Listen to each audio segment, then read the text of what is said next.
Bendera Rusia berkibar di atas pemukiman Novoye di Donetsk usai pasukan Moskow menyerbu posisi tentara Ukraina dan meluncurkan rangkaian serangan.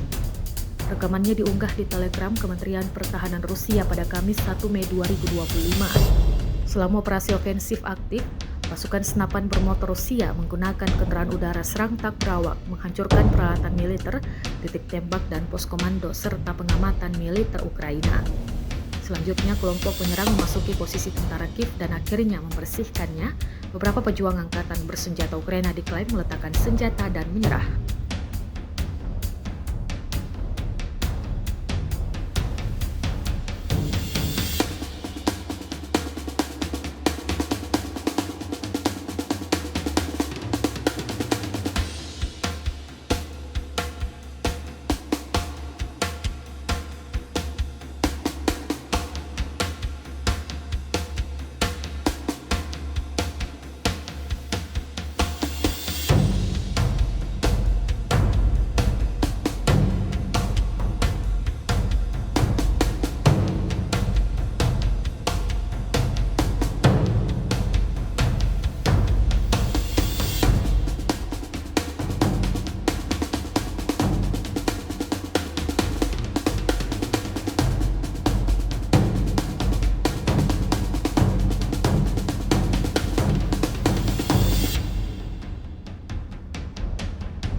Download Tribun X sekarang, menghadirkan lokal menjadi Indonesia.